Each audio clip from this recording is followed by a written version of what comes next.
Eagles. Eagles.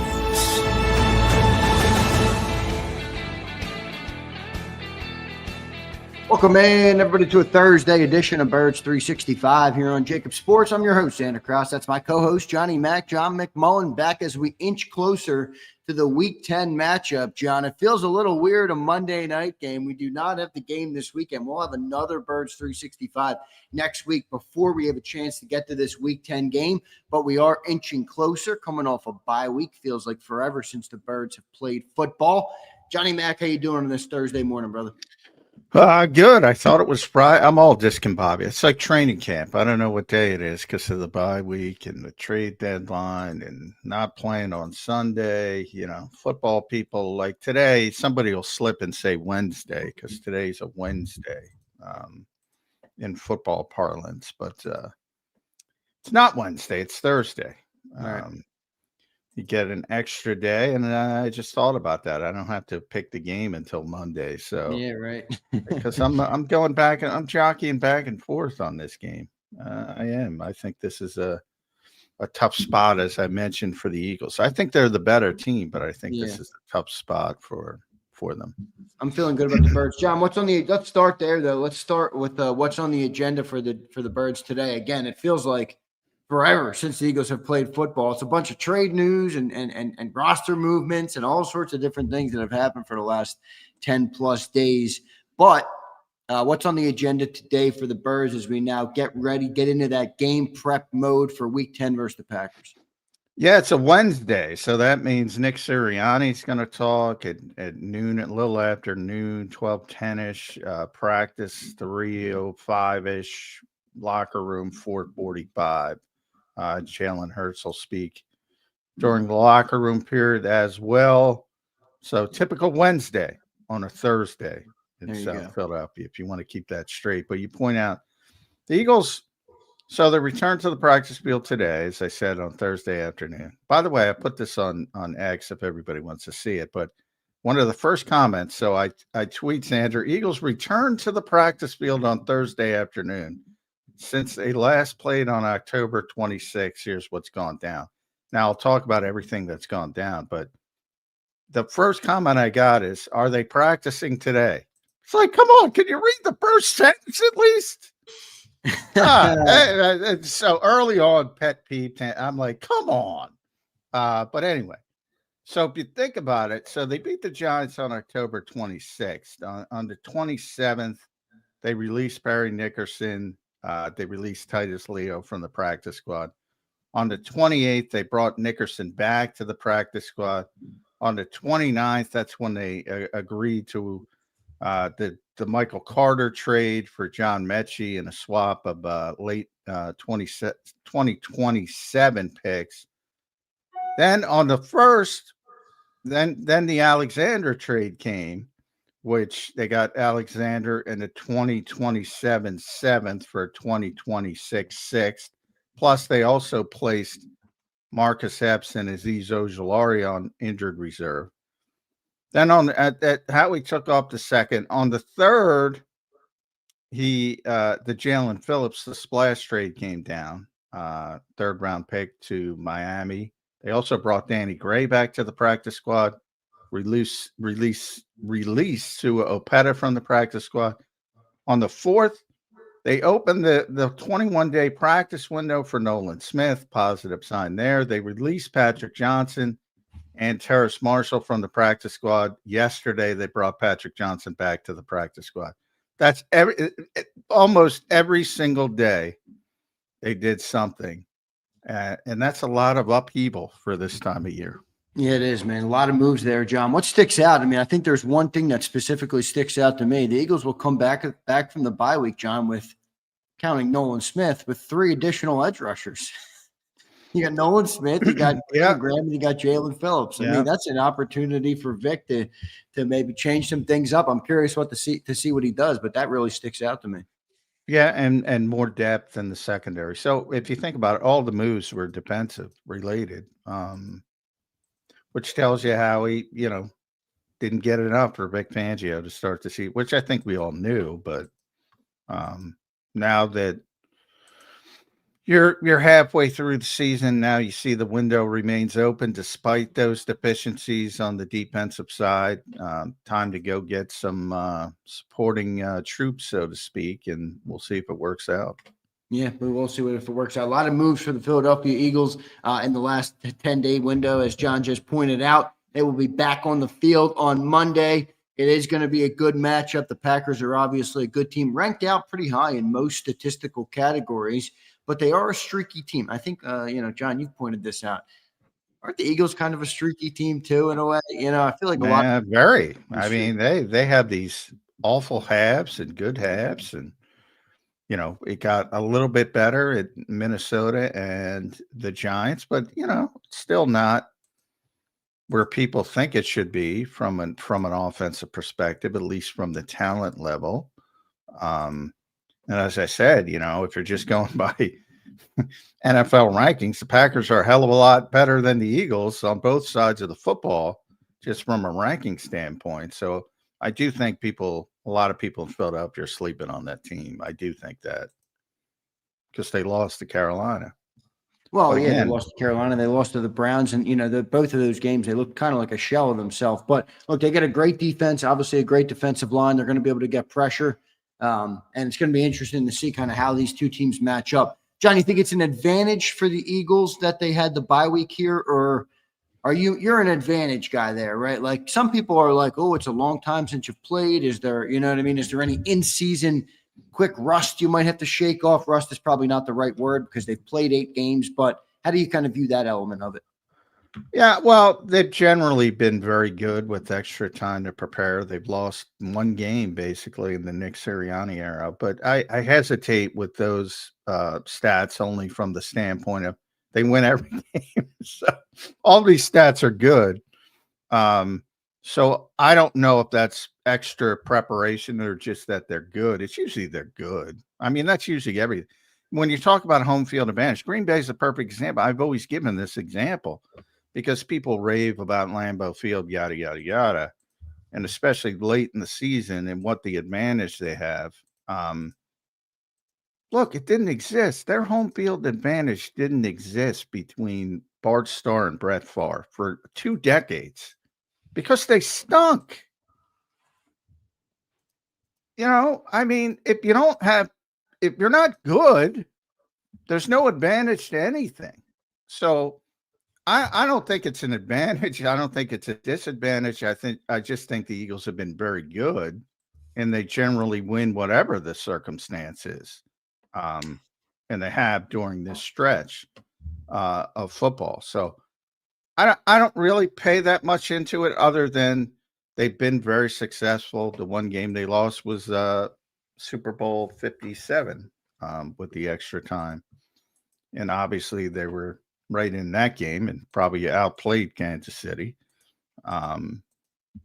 So they've been very successful with extra time to prepare, even if you see coming off the Giants game in the mini bye. And they were rebooted a little bit there, hyper-focused I talked about, and they played very well. So they generally take advantage of it. So you have to give the coaching staff credit for that. But I'd also say, look, if they had the Jets talent, they're probably not winning. So to me, it's all about they're just good.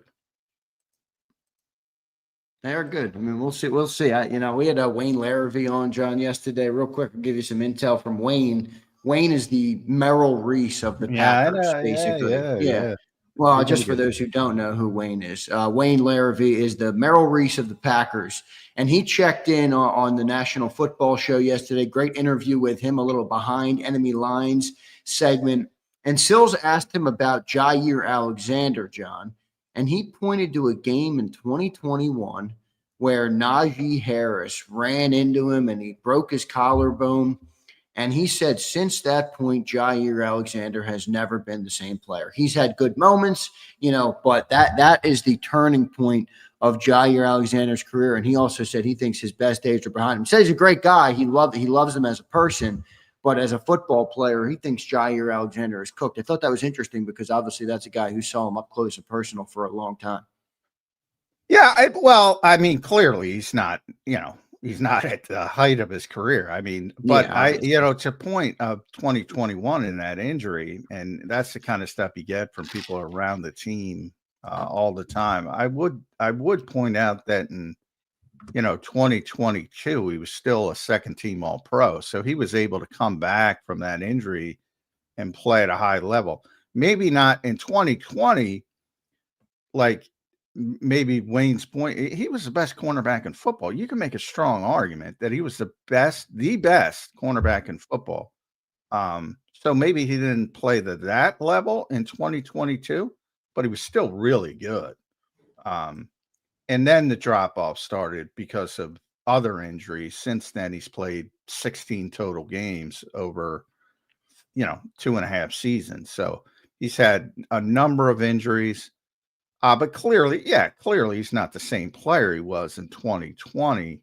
Can he be a competent player? Can he be better than Keely Ringo? Can he be better than Adoree Jackson? Can he be better than Jacorian Bennett? Well, the guy in Baltimore wasn't. So to me, this is it's weird because he's got the biggest name of the 3 acquisitions, but I think he's the least relevant of the 3 acquisitions. Yeah, that was my next question. You think Michael Carter has a bigger impact than Jair Alexander for this team?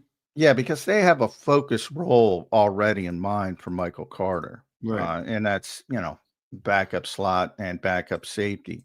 And Avonte Maddox's role, basically. And they have that set up for him. Again, he's not going to be starter, but it gives Vic more options and more flexibility, which is what they wanted. And he's got to me a pretty clearly defined role walking into the building today. Jair's like, as I said, it's like a dart throw. Maybe lightning strikes and you got something, and maybe he's not even relevant and he's a footnote. And I think it's for what they gave up, which was essentially nothing. I think it's a worthy dart throw. Take a shot, aim for the bullseye, see if it hits. And but I think because of his name value, because he was a 2-time All-Pro, and for whatever reason, everybody thinks they are in stasis forever. As Wayne points out, hasn't been the same player, period. Yeah, I think it's interesting. I mean, he obviously spent a lot of time in Green Bay, so that's going to be interesting. I don't think there's any competitive advantage there, really, but people like to use that he played there for a long time. Maybe there's something to it. All right, John, plenty of topics to get into today. I got a list of them here. We will get into all of them. I want to thank everybody for being here this morning. Don't forget to hit that like button. We've been killing it on likes, everybody. So a big shout out to Birds 365. Nation, all of our great viewers here for hitting that like button. You guys have been, I think we've been beating up on Big Sills. Sills, if you're listening, you're going to have to get your the Big Sills army back on your like button, because I think we might have you beat. All right, so hit that like button, everybody. All super chats we will take today. We got a fully opened up show on this Thursday afternoon, so anybody that wants some feedback, wants a Q&A, or ask some questions here, we will take them on Birds 365.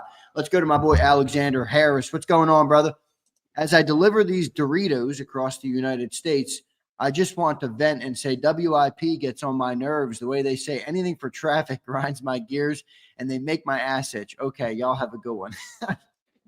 Grinds your gears. That's an old Peter Griffin preference. I like it. Grind my gears. Yeah, I mean, it is what it is. I don't worry about it. But if you're in the truck all day and you got to listen to it, my condolences. I would, listen to something else. But hey, He needs a 4-hour Birds 365. Is whatever floats your boat. I mean, there's different styles, and they're very successful. You can't, but they have a different style, and they're gonna say shit occasionally for engagement. It is what it is. It is what it is. They also pay a pretty penny to have access to the Birds. All right. So good stuff.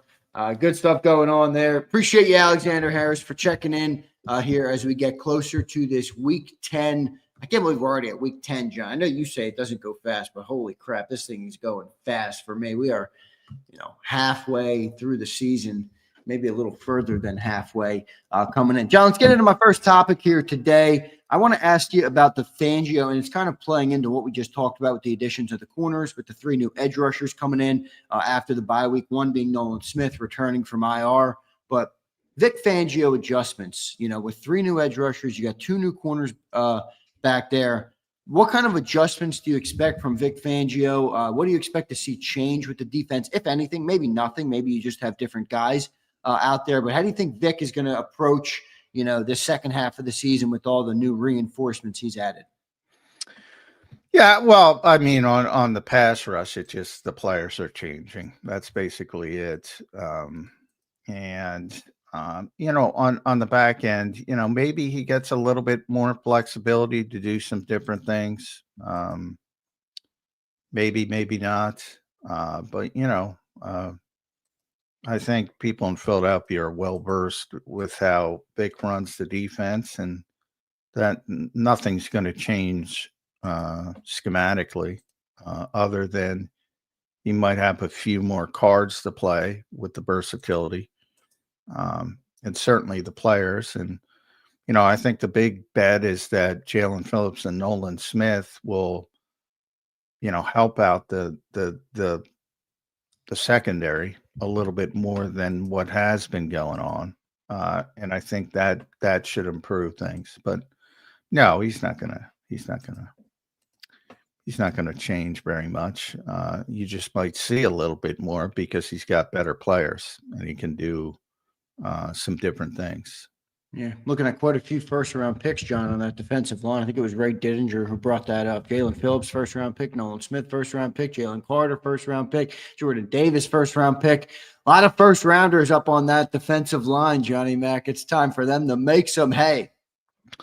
Yeah, well, Jair's a first-round pick, but again, that, by the way, did Ray say former first-round picks? He seems like a stickler. I don't know. He seems like a stickler. He would do it right.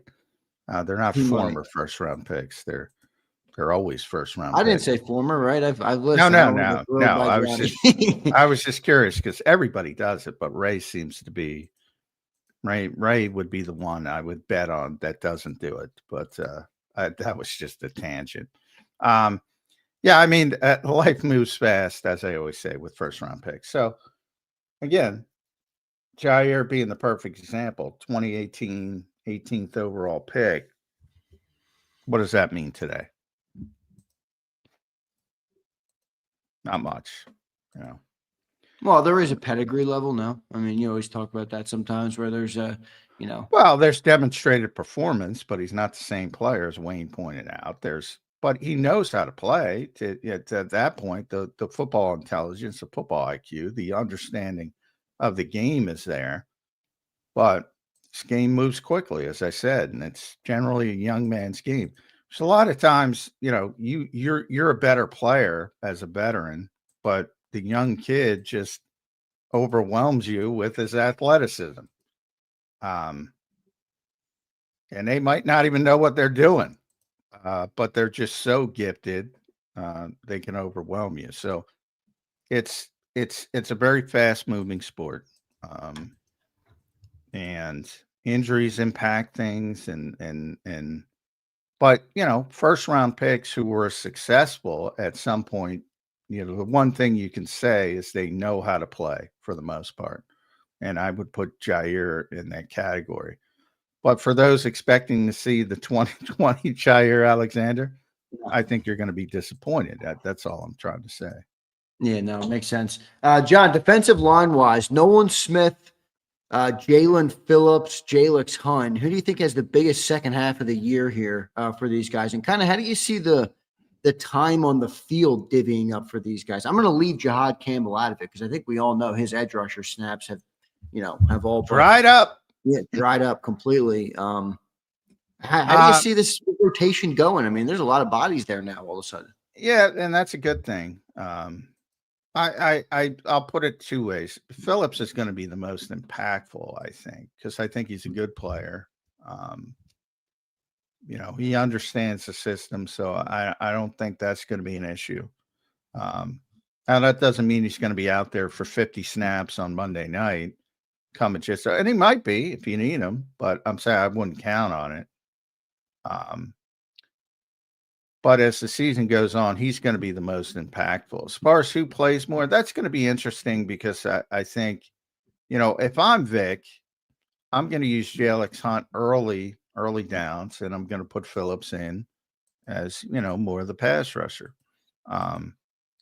So if he wants to do it that way, that'll, elevate Jalen's snaps, knock down Phillips's snaps a little bit, which is, I think, what you want to keep the guys fresh. That's why I would do it. Or he could go, no, I want my best players on the field. And he has been using 3 edge rushers out of need, but he did that last year as well, out of need. Now he doesn't need to do that, but maybe he's grown comfortable with it and he just wants to play the best players. And if that's the case, then Phillips and Smith will get obviously the majority of the playing time. But I think he's going to do it more rotationally. I wish I could have talked to him this week, but the Eagles aren't making the coordinators available. That's because they did it last week. Oh man, that ended up being a worse move. Yeah, I would rather skip them on the bye week and then have them for the game week. Absolutely. But it is what it is. I'll never pass up a time to talk to Vic, but this is a perfect week because you added 3 defensive players. So, I'm sure Nick will get the questions and we'll get a bunch of we'll sees. Vic would tell us, but it is what it is, and we got to wait a week. But that's how I would do it. I'd be more rotational. I'd try to keep Phillips and Smith as with as much juice as possible looking at the postseason. Those are the 2 guys that need to be playing at an optimum level when you hit the play. I know you mentioned Jaelan Phillips isn't, not known for his contributions in the run game, but do you expect him to be out there more than just passing downs?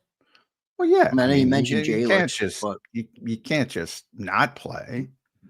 But I think it's if you want to use what you have to their greatest strengths, because again, counterintuitive, and Vic has said it multiple times, Jaelan is a better run defender than he is pass rusher at this stage of his career. Phillips is a better pass rusher than run defender at this stage of his career, at all stages of his career, but specifically at this stage of his career. Why not use their strengths? That's how I look at it. Because you're still trying to develop Jaelan Hunt as well to be absolutely. a better passer. So I'm wondering how much his snaps go down here with this addition. I mean, I think he's kind of a little bit of a loser from the trade, not directly, but just kind of indirectly. From a snap count, right? Yeah. Smith. First of all, you have to see if he plays this week, and he's certainly not going to play his normal level of snaps coming back after missing 5 games. There's going to be a ramp up period. But I'm talking about when everybody's ready to go, full bore, what's it going to look like? Those 3 are going to get major snaps, all 3 of them. Phillips, Smith, Hunt, and then Josh or Brandon, you're talking maybe 15 snaps. And not both of them. Maybe if you're playing a heavy run team, you go more BG. Maybe if you need a pass rush, you're going Uche. Nice problem to have though. Better than it was before. Yeah. You think Brandon Graham gets a lot of snaps, or is he now here for moral support? No. Yeah, I'm at the point where shouldn't have made that call.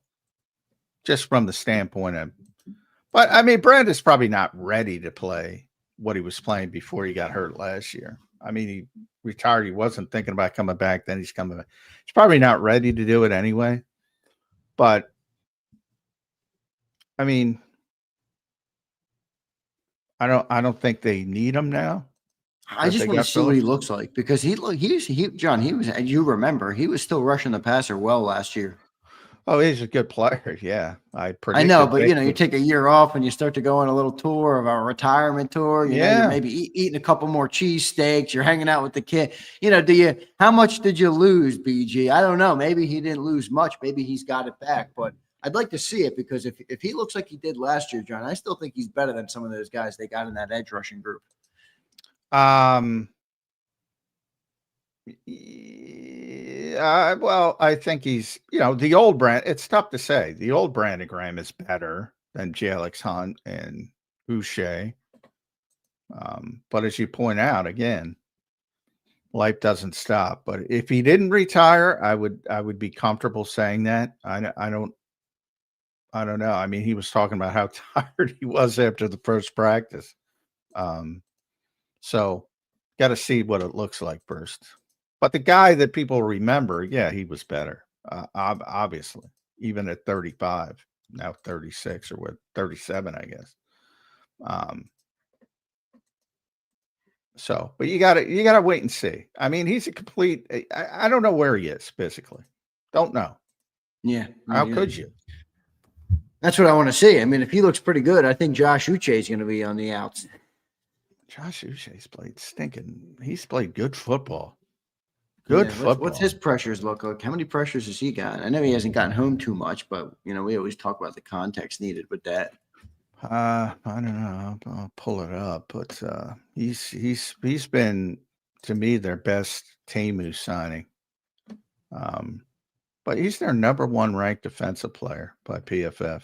Number That one. is crazy. Number one ranked defensive player. Isn't Campbell way up there too? Campbell should be way up there. Campbell's two. Campbell's two.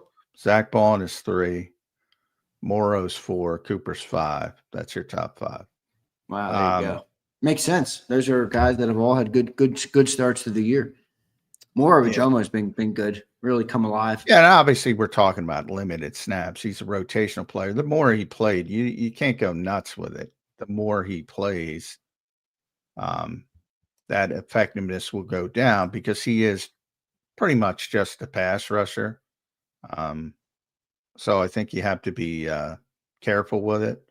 But he's played just over 200 snaps, and he's got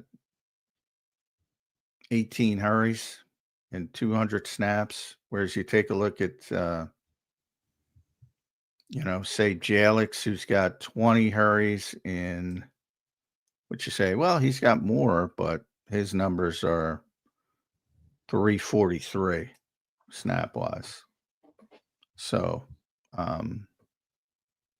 yeah, you got to be careful with those numbers. But Josh has played very, very well in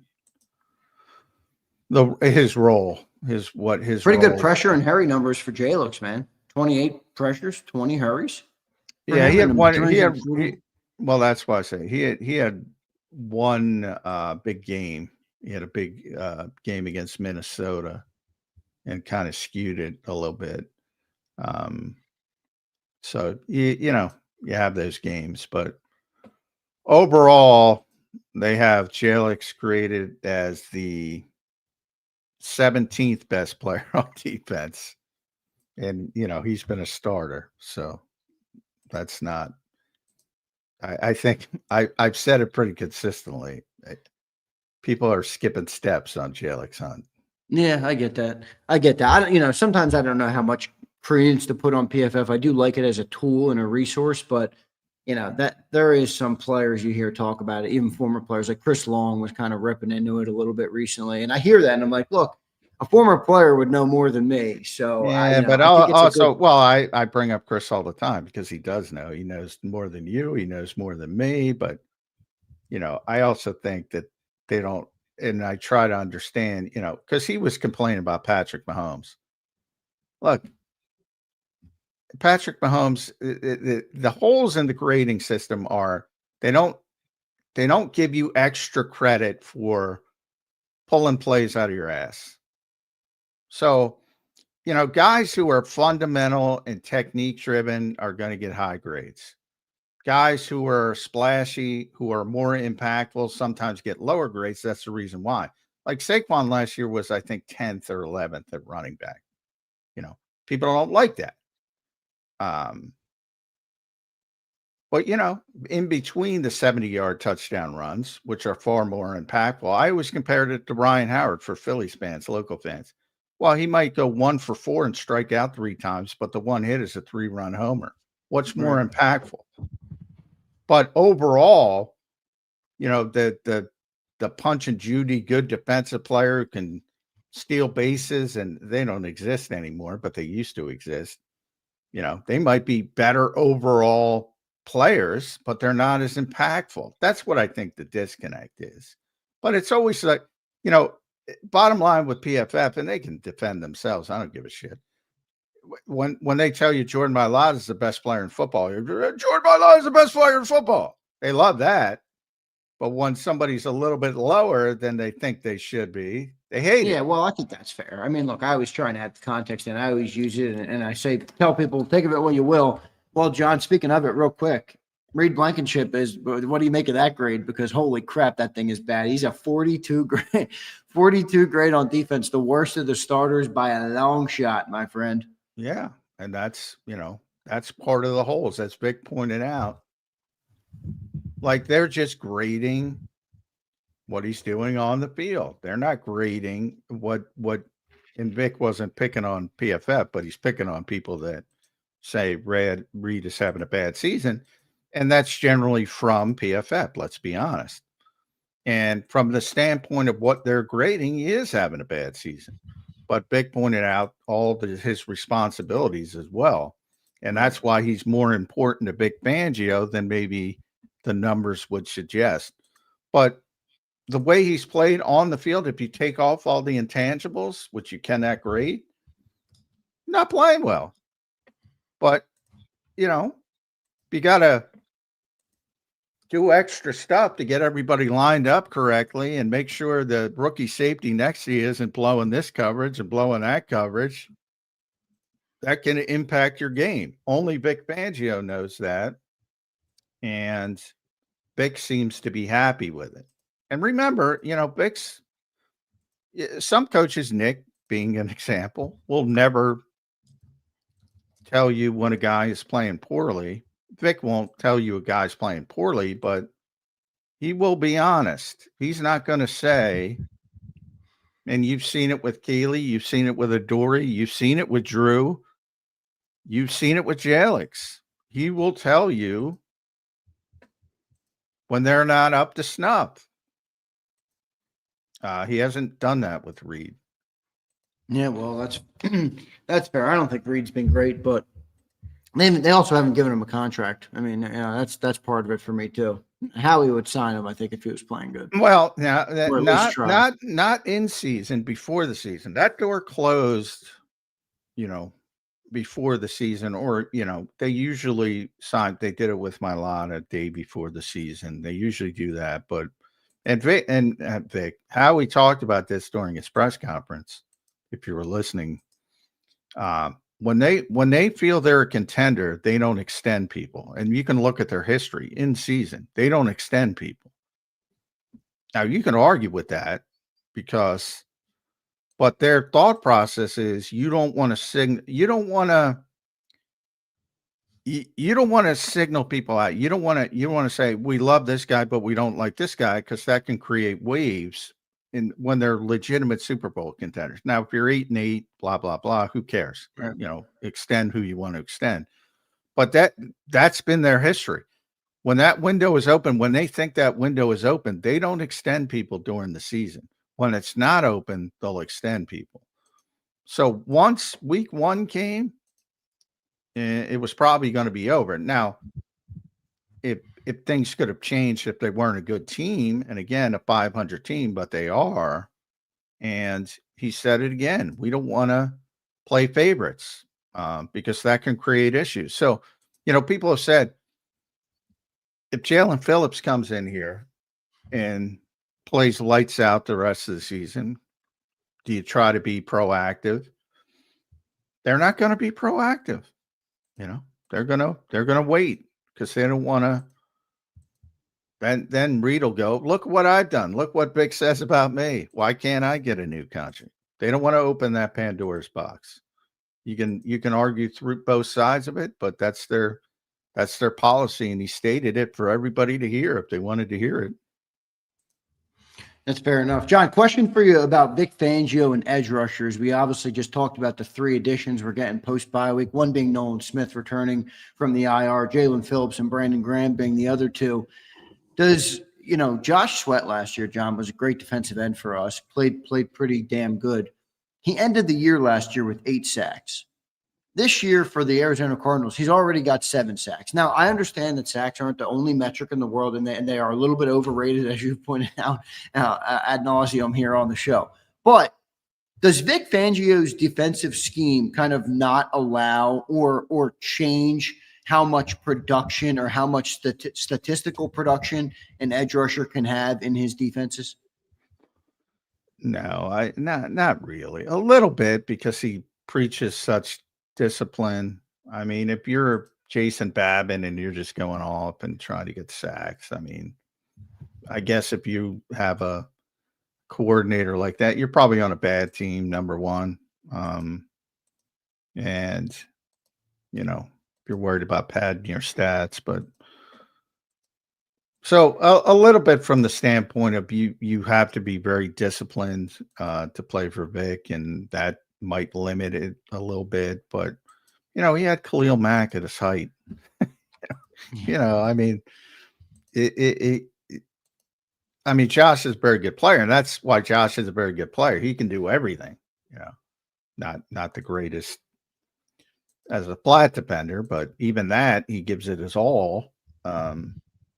He's a very well-rounded player, but there is truth to guys who can finish, and the Nick Bosa's of the world, and I'm going to put Miles and Micah above everybody else, so I'm going that second level. So the Nick Bosa's, the high level, the high volume sackers, the Max Crosbys, the Trey Hendricksons, that group. Maybe 17 goes down to 13, something like that. But they're always going to get home. And they're just better. I mean, they're just better than somebody like Josh Sweat. Or at least from the pass rushing standpoint. So a little bit, because you're not going to play for Vic unless you do what you're supposed to do. So there's not a lot of opportunities to freelance and go get sacks. And I think fans they might not know it, but they should love that, because you don't want to see the guy chasing sacks to get out of the discipline of the defense. Yeah, that was a Hassan Reddick thing a couple years ago, wasn't it? They said he was chasing sacks a little bit too much. Well, people say that sometimes it's true, sometimes it's not true. But Hassan, I think a lot of that was revisionist history because of things after the big year. Like, he was great that year. He was great. I don't know why people need to down when things go sour, and things rarely go sour. But there's an example of a player who outperformed his contract, wasn't happy, wanted a new contract, and for whatever reason, the Eagles didn't want to get. And then you start hearing the whispers. Well, sometimes, that dude was awesome in 2022. Like, that was one of the great Philadelphia Eagles defensive seasons in the modern era. And I didn't blame him. I was pretty consistent. That was his highest leverage point. So I would have, pushed for more money as well. And I don't have a problem with that. But I think a lot of that, if he's here, you wouldn't have heard any of that. Bottom line. Well, fair enough. Good stuff there, Johnny Mac. John, we're going to have some offensive segments as well here, talking about a little bit of the defense right now. Appreciate everybody for being here. Don't forget to hit that like button. Let's go to Kyle Studer. What's up, Kyle? Appreciate it, my man. He says, pure talent on D. Where do you rank Phillips? Great question, Kyle. What do you mean, as an edge rusher? I think he's very good. I don't think he's elite, but I think he's very good when he's healthy. But I don't think he's elite. I Where think would you he's put him on the defense? I think is what Kyle's asking. Kind of oh, like you did with Ed, beginning of the season where you do pure football, he'd be up there. Yeah, I think I so. put Jalen Carter ahead of him. I'd put Cooper, got to put Cooper ahead of him probably. Zach Bond, Cooper, Quignon. That's probably it. That's probably it. No Jordan Davis, no Ajomo, No, no Nolan, no, no Reed. no. Reed So Blankenship. I put him just from a pure talent level. Yeah, he's big time talent. Reed's becoming a little controversial in the fan base, John. I see them debating in the chat about it right now. It is what it is. Probably because of the PFF grade. I don't know. Prince says my eye test tells me that guy sucks. I mean, I don't know. I don't know about Prince's eye test, but I know this. I know he doesn't know what Vic's trying to accomplish on a down-to-down basis. Well, that's fair. But, he could push back and say the same thing to you about putting Dean on the field, couldn't he? Well, not from the standpoint you can disagree with the opinion. But when Vic's on record, I mean, you got to give some credence to it because he's got a guy with a demonstrated history of telling the truth. Like if he was the typical Lou Holtz coach, he's just going to blow smoke up your ass. I would say, all right. Lou Holtz, why don't you just say Nick Sirianni? Well, because Lou's the best ever to do it. He's the all-time great. Lou's the all-time smoke blower. Yeah, he's the all-time smoke blower. He would talk you into Navy being the best team in the country when Notre Dame would beat him by 18 touchdowns. But yeah, so I mean, this guy's got a demonstrated history of telling the truth, and he values the intangible stuff that people aren't going to see on the field. Like the point Vic was trying to make, and he did it as politically as possible, is this guy's got to make up for a shitty second corner and a shitty safety next to him who's still learning and are making a lot of mistakes, and it's affecting his game. That's what he said. Unfiltered. That's what he said. Now, fans can feel free to disagree with it, but again, it's Vic Fangio. It's not Nick Sirianni. He has criticized multiple players in public. Again, not horribly, not as I just did it. They'll do it more politically, but he's made it very clear that he's not happy with Keely Ringo at times. He's not happy with Adoree Jackson. He's not happy with Jacorian Bennett. He's not happy with Drew McCuba. He's not happy, et cetera, et cetera, et cetera. He has not done that with Reed. Fair enough. Good stuff. Kyle, appreciate the super chat, brother. I think he comes in around 4 or 5. I think is where Johnny Mac had him with Cooper, Jalen Carter, Zach Bond, and Quignon above him. So 5 is where it's looking like right now. Here's JD. He said after he posted this that he was duped. Apparently some account duped him and said that TJ Hawkinson got traded, and he did not get traded. All right, so that is not going to be the case. So there's not really much of a response to this. But he did say if he's the full-time starter, I would start Campbell for coverage. I can extrapolate what he was saying and say, if you have a good tight end, do you put Campbell in for the coverage aspect? Let's just go there because Hawkinson's not relevant to the conversation this week. Who's their backup tight end after Tucker Kraft? He's not bad, right? Musgrave. Yeah, he's pretty good. Musgrave, that's what it is. Yeah. Yeah, I mean, well, we're going to see Monday night. I mean, Vic has intimated that Nakobe will play base and Jihad will play nickel. So that would be the case. If Green Bay is a team that is going to force you into nickel for the majority of the game. They're going to play 11 personnel almost the entire game. So this should be a big Jihad Campbell game if that's the case. We're going to see if that's the case. That's why one of the many reasons why I wish that we got to talk to Vic this week. But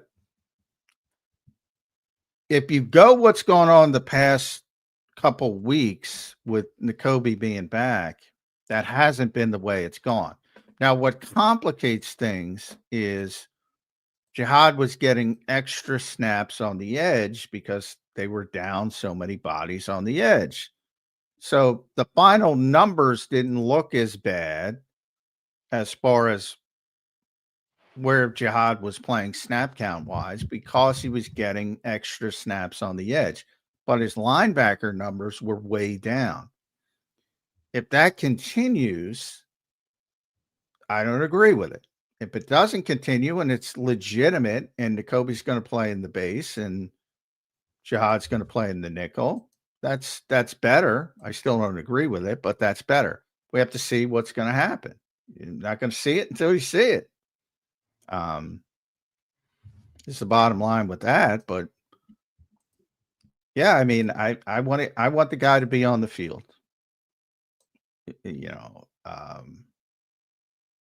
and it's nothing against Nakobe Dean. It's just, I think that's how well he was playing. I think he deserves to be on the field from a meritocracy standpoint. He did nothing to lose his job. Either did Nakobe.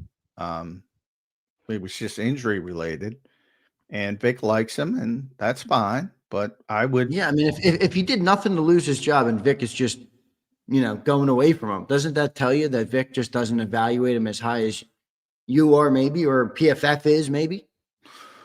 perhaps, but I think it's being around coaches, it's probably got more to do with experience. Coaches hate playing young players, bottom line, because they make mistakes that veteran players don't make.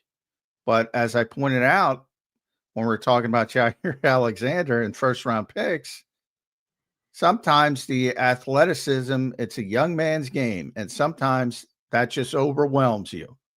And I think Jihad Campbell's skill set has overwhelmed the opposition at times.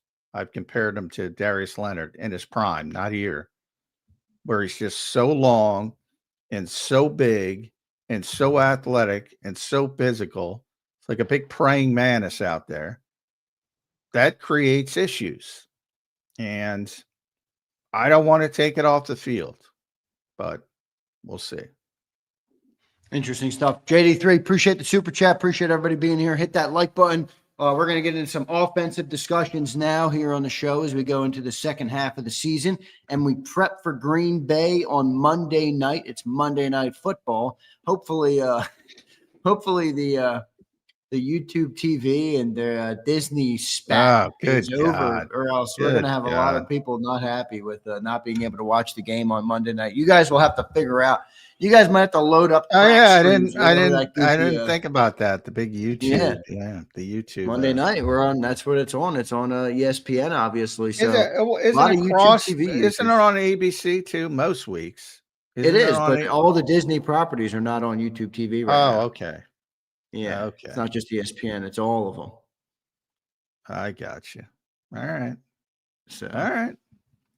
I'm a regular cable guy at the moment, so it's not affecting me. Oh, I pulled the plug on cable, but I got NFL Game Pass. Plus. So that's what I used to. I've always wondered why people don't just do that. It's $15. You can watch every NFL game. I watch them all on there.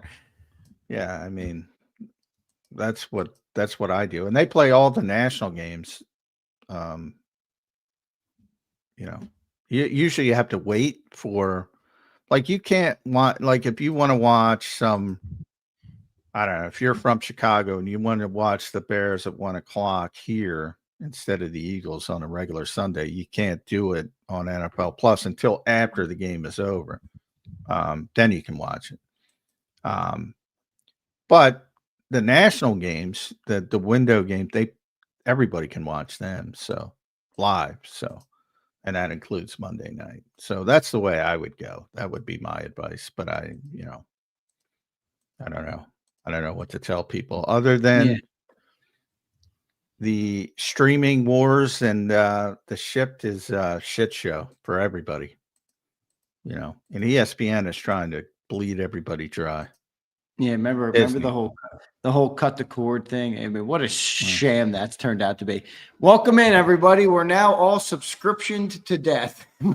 with fucking everything that's out And by there. the way, the NFL literally, and I mean this literally, and I'm going on a tangent here, forced Nielsen to change their rating system to make them look better, and they did it, which tells you all you need to know about Nielsen. People have complained about Nielsen ratings for years. People in the television industry, they literally changed their ratings because the NFL, their ratings methodology, which was bullshit to begin with, but I digress, to satiate the NFL because they thought they were being undercounted. And now you see all these NFL numbers, they're bullshit. They're bullshit. All these, this game, blah, blah, blah, bullshit. All of it. All of it is paid, bought and paid for. It feels so. I mean, I don't know how you can make that bullshit though, because there's so many contracts being signed based on these numbers, and we're talking to the tune of hundreds of billions of dollars. You'd be surprised. The streamers don't even give out their numbers.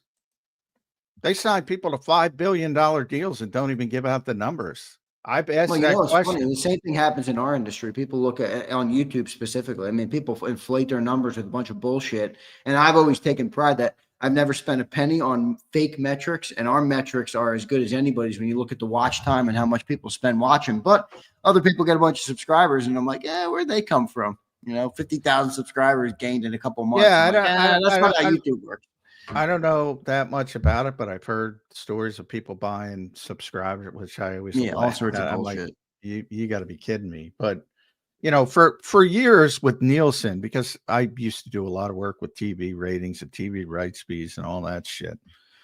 Like everybody secretly complained about Nielsen. They're like, this is bullshit. They would extrapolate. It's sort of like a political poll. They would extrapolate these, grandiose conclusions on basically 5,000 people.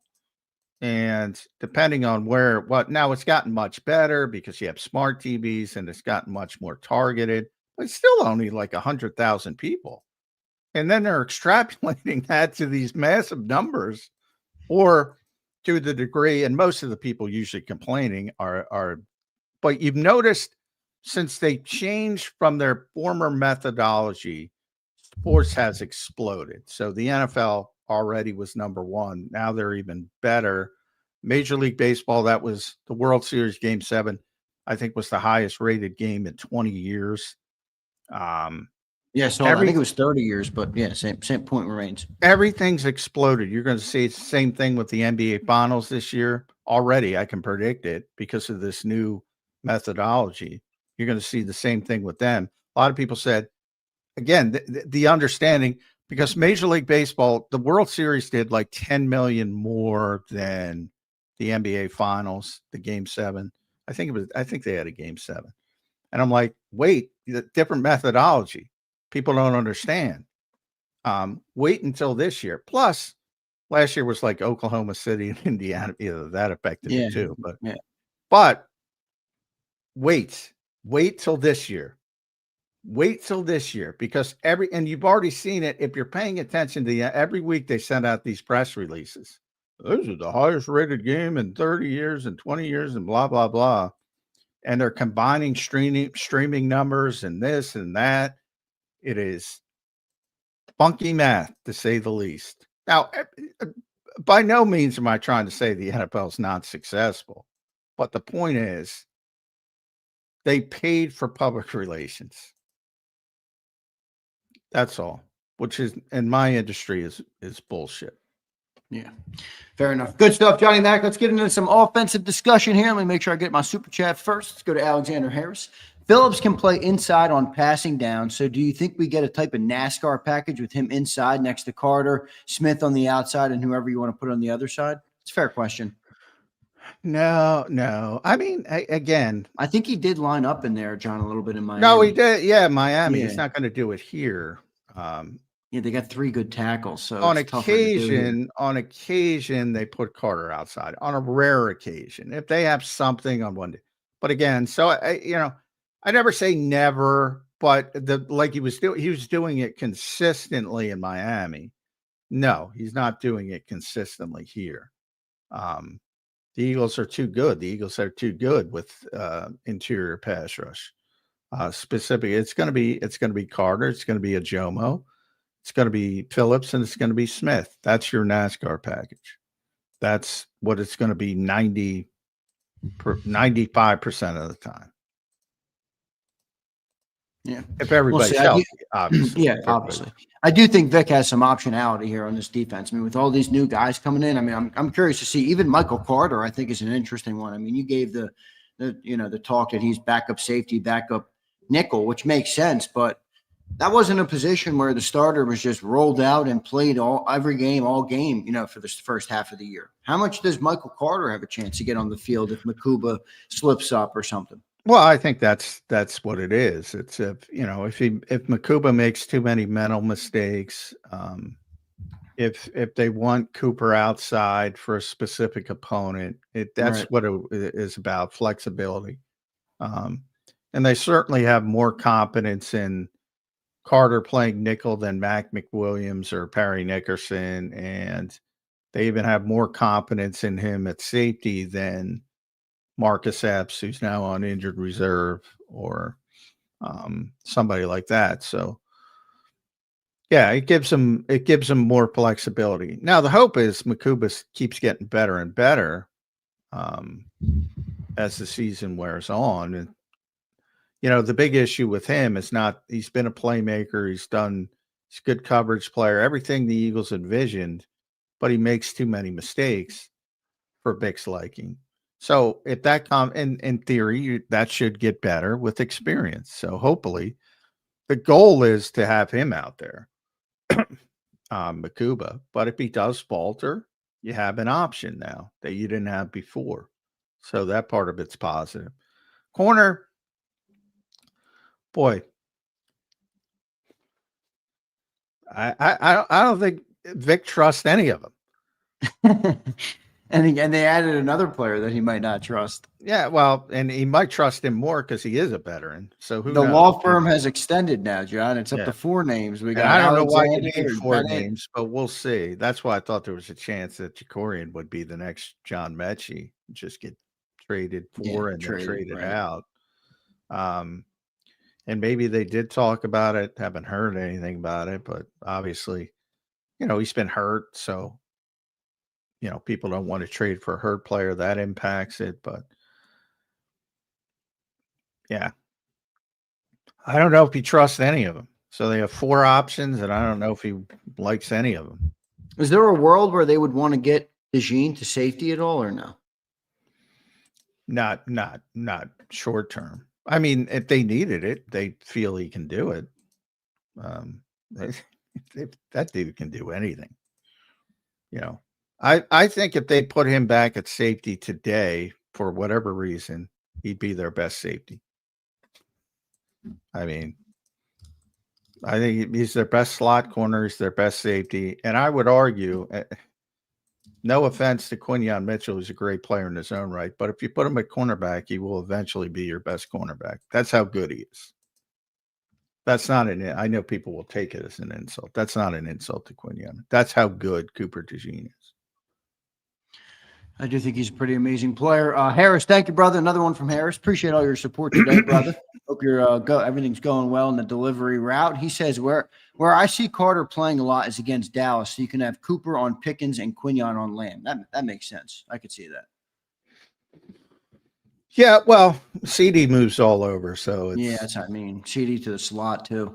Yeah, he plays a lot. I haven't checked this year's numbers, but if you go back and he's played more in the slot than he's played outside at times. So I think they'll just keep him in the slot against the Cowboys.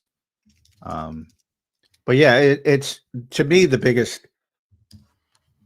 biggest test will be, does somebody have 2 good outside receivers in a middling slot receiver, and would they be comfortable playing Carter inside and Cooper outside in that situation? That to me is the more interesting conversation. If they have a guy who's going to move as much as CD into the slot, that's a game I actually think Cooper will stay in the slot. Good stuff, Harris. Appreciate it, brother, for the comments, for the super chats today. Appreciate all the super chats. Hit that like button, everybody. John, I want to talk a little bit about the offense here today, and I want to start on one specific player before we kind of look at the offense as a whole and what they're going to look like in the second half of the year. Dallas Goedert, John, is quietly piecing together a pretty amazing Eagles career. Forget this season for a second. He's piecing together a pretty epic Eagles career. I saw somebody put this out. I forget who it was. Sorry for not crediting them, but it did make me think about Dallas Goedert and what he's done this year. And obviously the 2 Super Bowl appearances he's had here, big games in the playoffs. Every time we've been to the playoffs with Dallas Goedert, man, has a chance. I don't know if there's a world where they would pay him for next year, but I think if there is one, he's playing himself into it. Yeah, I don't know. Because they have so much. This is going to be a tremendous upheaval season from a defensive perspective, I think, having to pay guys. Number one, with Jalen Carter, you can push things off with Nolan Smith. I think now with what's gone on this season, but you got to make a decision. Let's for argument's sake, let's say Phillips develops, and you have to pay him. What do you do there? Right there, you got to pay those 2 players. You got to make some. You got to make some difficult decisions. If they pay Phillips, they're not going to pay Nolan, right? Or would they pay both? You think? I mean, Nolan's so open-ended. You got to see where he is, how he's playing. Can he hold up? Don't we have enough now to know what Nolan is? He's a good player. Nolan's a very good player. He's a good player, but is he constantly injured? Best ability is availability. Yes, so you push that as far as you can. So in other words, you pick up the 5th-year option, and you can push it to 5 years if you want. That's where I am with Nolan Smith. Now, they'll probably get something done before then if he's playing well, but if not, that's where I'm Jordan Davis territory with Nolan Smith. I'm going to push it as long as I can. With Phillips, if you go win the Super Bowl and he's your best pass rusher, you're probably going to re-sign him. And, that means some of that change has to start coming to the offense. You can't pay everybody. And it starts with Dallas Goedert. It's shocking you see her this year. They did everything to get rid of him.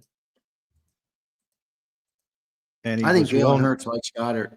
I do. Oh, I mean, not that Jalen has any say in it, but I think Jalen would be like, if you're going to bring somebody back, bring Goddard back, please. I want Goddard on the team. I mean, answer this. Is Goddard a top 3 tight end in Eagles history? I think he is. And if we happen to win another bowl, he might surpass Selleck and Hurts. I mean, modern history. Yeah. I mean, I'm not going to go back to Ray's time, but modern history. Yeah, he's he's a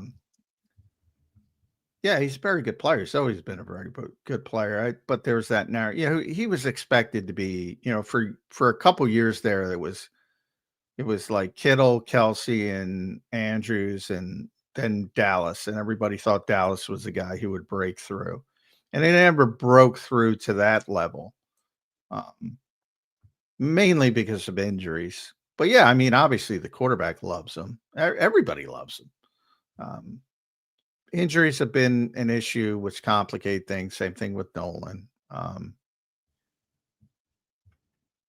So that's part of it. He's getting older now. So remember, I mean, the Eagles, he's already 30. He'll be 31 in January. So I think this is it.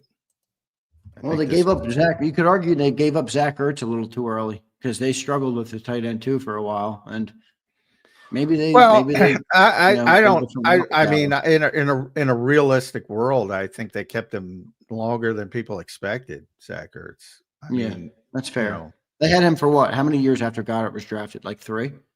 Yeah, and the whole point was when Zach wanted out, and because they had shipped it, they made the very difficult decision to say, all right, Dallas is better at this point. We gotta play him more. And Zach was still good and wanted to play. And so you can't keep that kind of 1-2 together long term. One guy's going to be talking about Green Bay this week with Kraft, and people say Musgrave is a good tight end, and he is, but he's not Tucker Kraft. There's no balance there. Now that he'll get to play, his numbers will go up. There was no balance. It was Tucker Kraft. It's George Kittle. Look at the Raiders. The one thing the Raiders have is Brock Bowers and Michael Mayer. Everybody say, well, you got to trade Michael Mayer. Well, you don't have to trade him on his rookie deal, but by his second deal, you got Brock Bowers. He's not going to stay. You can't keep a 1-2 like that together for a lengthy period of time. Role players are role players for a reason. The problem is they can't find a damn role player. They don't even have a replacement for him. If they drafted a tight end, I'd be like, yeah, you're right. They're cooked. They don't have a tight end. Who if Dallas Goedert leaves, what are they doing? Well, you have to go get a tight end. Yeah, you can say that again. But I mean, the assumption they're going to re-sign a 31-year-old guy at big money after they made him take a $4 million pay cut. First of all, Dallas is probably like, fuck you. He did it once. Yeah, I would be stunned if he's back next year for what's going to be going on the defensive side of the ball. And maybe, hey, you know what? If you really want to bend over backwards to try to figure out to keep him, maybe you push it down. Maybe you push it with Jalen Carter. Say, you know what? You didn't have the best year, buddy. We're going to push it. But I don't think people would be happy with that.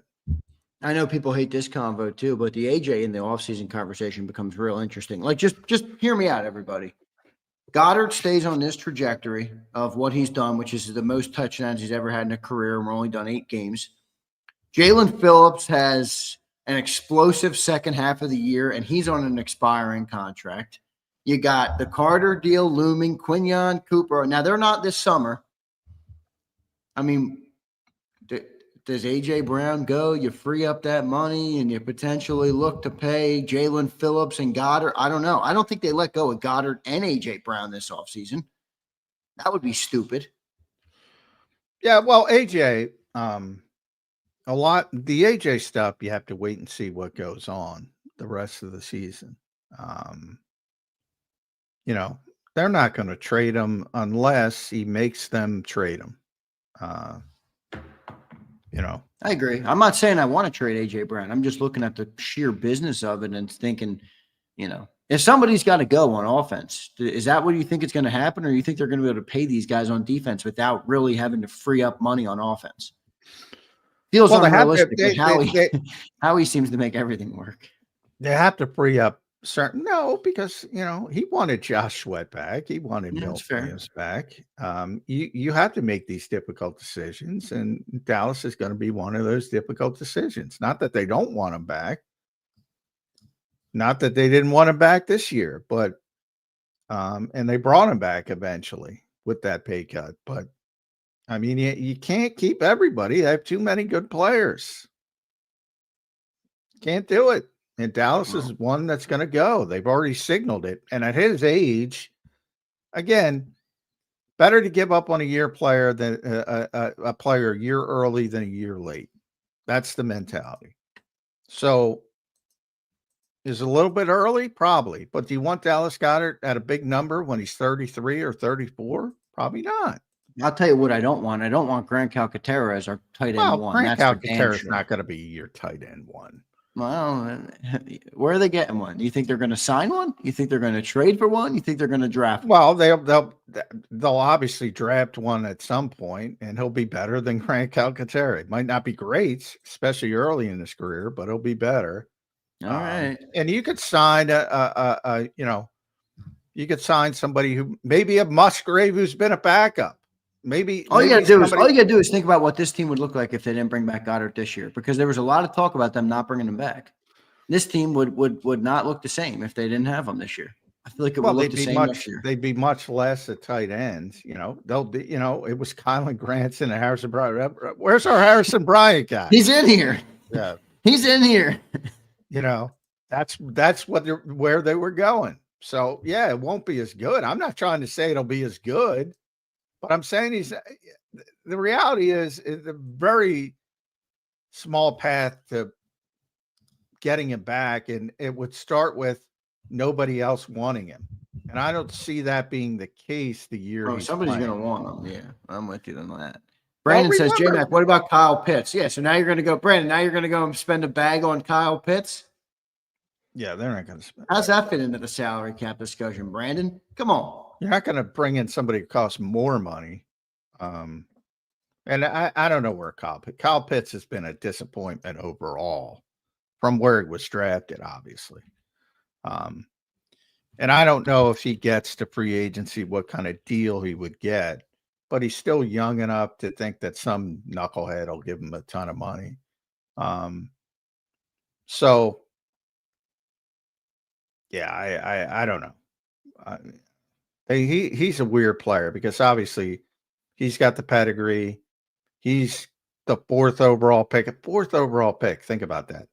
Again, we talk about first round picks, and everybody thinks, well, Kyle Pitts. All right, what has he done? What is he worth? $15 million a year? If he is, no, the Eagles aren't going to sign him.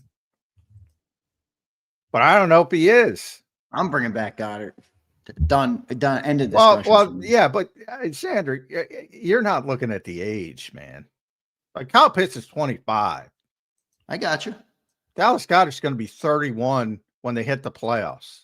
Yeah, but it's the same reason that I was willing to do the big picks for a 30-year-old Myles Garrett. And again, I'm not comparing the two as players. I'm just saying your Super Bowl windows, John, historically in the NFL, they don't last that long.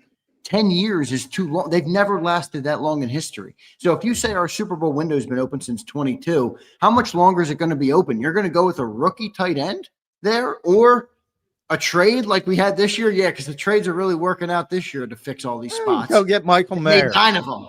Everybody was talking about that. Go get Michael Mayer for $7 million. All right. Michael Mayer is a third of the player that Goddard is. Well, I'm not comparing them as a player, but I'm saying I'm trying to fit the pieces together. It's not about Dallas Goedert. It's not Dallas Goedert by himself. It's about everything else. How does the mosaic fit together? Because I got to pay. You look at his age, it's not like he's declining. Like he's having a better season this year. Well, I said the same thing about Slay, but I understood why they didn't sign him last year. Slay had a great season last year. But Slay's like how old? 35? 33, 34. 34. And he's taken a downturn in Pittsburgh. Again, better to give up on a player a year early than a year late. The Eagles were already. I just don't think Goddard's at that level yet. I'm sorry. I don't think he's at the Slay level yet. The Eagles were already down that road. The Eagles were already down that road last year. And that's another thing I think you're not factoring into the fact that Dallas probably isn't the happiest camper in the world for taking a $4 million haircut with this organization. Well, maybe that's a part of it. I think he likes playing in Philly, though. No, you're right. It doesn't mean he's happy. He gave up $4 million. I get that. I think the big discussion on Goddard. And by the way, that's one of the things I can't prove it, obviously, but I think it's working to the Eagles' advantage and tells you what kind of, difficult business aspect of this sport can be, because Dallas is probably saying, all right, you think I'm not worth it? I'm going to ball out. He's playing, he's leading the NFL in touchdown reception. I don't know if he still is after the bye week, but he was. Yeah, I think that's part of it as well. He's like, this is a big middle finger to those guys for making them take a $4 million pay cut. I'm just saying, hey, hopefully we'll be doing this show and you can spike the football if they bring him back. Good dude. Love him. I don't think he's going to be back. So enjoy him. while you can. Well, all right. Hopefully everybody's fantasy trades for Michael Mayer or a rookie tight end work out in the Super Bowl window for the Philadelphia Go Eagles. get Luke Musgrave. You'll love him after this week. I don't know if Luke's going to have a good game, but we'll see. I'll tell you what would be catastrophic is if A.J. Brown is on the outs in the offseason and Dallas Goedert is on the outs, I don't give a shit who you trade for. That is not going to look as good. Oh, A.J. changes everything. I mean, and A.J. stuff has more like how badly does he want out? And I don't think he wants out. But if things continue to go the way they went in the first half and the second half, and you have these uneven games and he's not being used and he doesn't feel like he's contributing, things can go in a negative direction. Otherwise, he's going to be back and they're not going to trade him. And it's not going to be an issue. So that is like a lot of things to be determined. And we'll see. But for the first time, I do think if he continues to go down the route he has been on, that they would contemplate it in the offseason. That's the only thing I've changed. Yeah, well, I agree. I think most people agree with that, obviously. But that's that has to be all the stuff that we saw in the first half has to continue in the second half. I think the biggest thing for me on Goddard is the health. He's missed obviously a lot of games in his last 5 years. So that would, to me, really since his whole career, he's missed a lot of games. So he's missed, I think, one this year. That's it, right? He's only missed one game, I think, this year. Yep. Yeah. I mean, that's a big part of it, but he's always been a good player. But 30 is a dirty word in the NFL. Just is. Yeah, I got you. Not necessarily fair, but it is. Yeah. Good stuff there, Johnny Mac. Appreciate everybody for being here today. John, offensively speaking, I'm happy we talked a little bit about Goddard. I wanted to talk about him. Saquon Barkley in the second half of the year, John, he needs to do what for this team to compete at the level they want to compete, which is obviously be in the Super Bowl conversation and potentially get back to the Super Bowl in Santa Clara this year? I don't know. I don't know if it's about Saquon more than the offensive line. I think it's about the offensive line in terms of his production. I agree. Yeah, well, and that's what I mean. Like, I don't think Saquon. I think Saquon is the same guy he was last year. Yeah, but clump it all together, right? Like the first half of the year, I'm not saying it's because of Saquon, but the stats were down. What does the stats have to get to, and include it all together? I'm not saying that Saquon's the reason it's been down, but, the ramification. Well, I think they figured some things out, more under center, more heavy packages. And with those heavy packages, use Fred, don't use the tight ends that can't block. And I think they figured some things out with the running game from that perspective. And I think you'll see that continue in the second half. But I think Saquon's the same guy. It's just they haven't done a good job early in the season of handling the changes and the way people are playing them. And now they seem to have figured it out a little bit. And we'll see if that continues. Very good defense in Green Bay. Very good defense.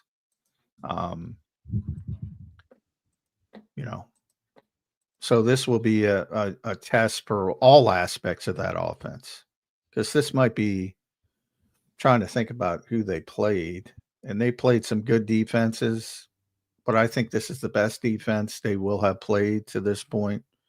They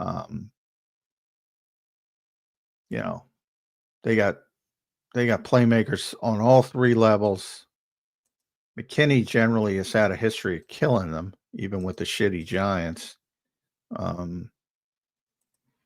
So I think this is a big test. But in the running game, I think they found some things out, figured some things out. And I think it'll continue to be at that level. And they don't need Saquon 2K say. They don't need that. They need a little bit better than 2022 Miles Sanders, a little bit better than 2023 DeAndre Swift. That's what they need.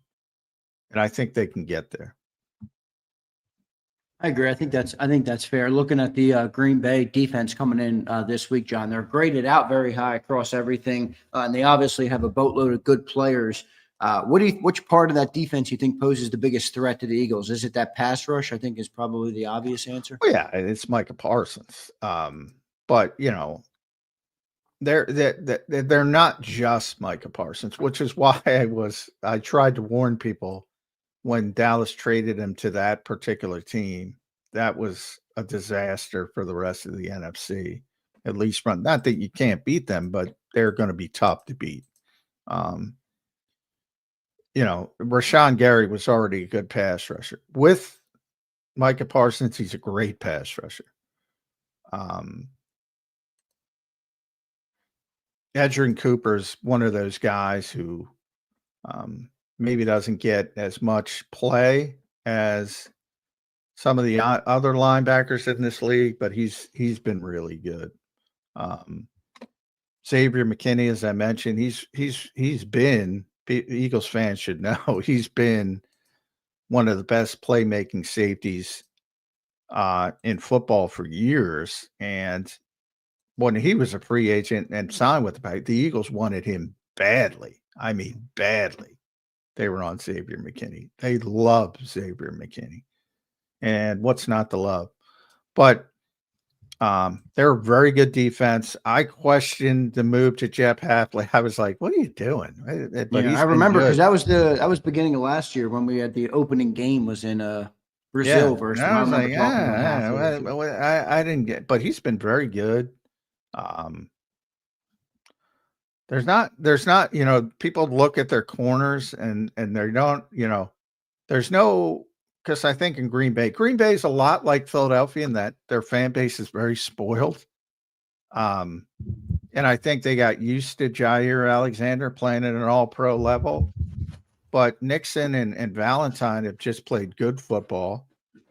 Evan Williams is the other safety next to McKinney. He's actually played better than McKinney, and McKinney's played at a high level. Cooper, as I mentioned, he's a top 10 linebacker in this league. Quay Walker, we talk about he's a first-round pick. Now, he's very athletic, but he's got some issues. He makes some mistakes. So maybe that's a guy you can take advantage of with Dallas Goedert, especially in the red zone. Devontae Wyatt's a very good player as situationally inside. Lucas Van Ness, another guy who is starting to show up. By the way, all these guys, high picks, Devontae Wyatt, Lucas Van Ness, Rashawn Gary, even Kingsley and Enigbare, I love that name.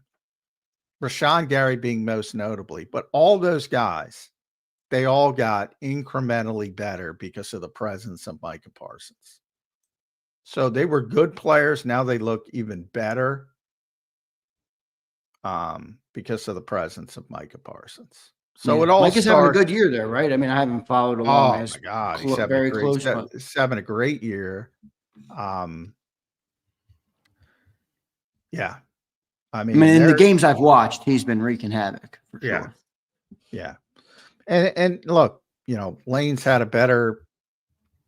the best test for him, and he's admitted that. So that helps. But they move him around too. So Jordan will have some headaches as well. And again, the other guy's really good. And the other guy's been good. Like some of the other ones, like Van Ness and Wyatt, and they weren't living up to their pedigree. Now they are. Like Gary was already good. And he's been even better. They got a good defense. This is the best defense the Eagles have faced, and they've faced some good defenses from a talent perspective. So going to be a big matchup here for Jalen, for Patullo, and for this Eagles offense to come in and try and win the game. John, looking at the first 8 weeks and then now through the bye week, what do you think the biggest change the Eagles offense needs to make? Or maybe it's none at all, but just, what would you say if you were the offensive coordinator of the team? All right, we got to do this better. Or we've gotten away from it because they had two relatively clean games from an offensive perspective. I don't think they need to do anything better other than, stop the lulls. And by that, I don't mean nobody's perfect. It's an imperfect game, as Nick will always say. Nobody's perfect, but you can't have these huge lulls where you're 3 straight 3-and-outs or halves or this or that. They got to stop that. And I think if they stop that, they're fine. But I do think from the perception, who was that? Alexander said he's listening to WIP. You're still going to have that because they don't play the way people want them to play, and that's not changing. So unless you can magically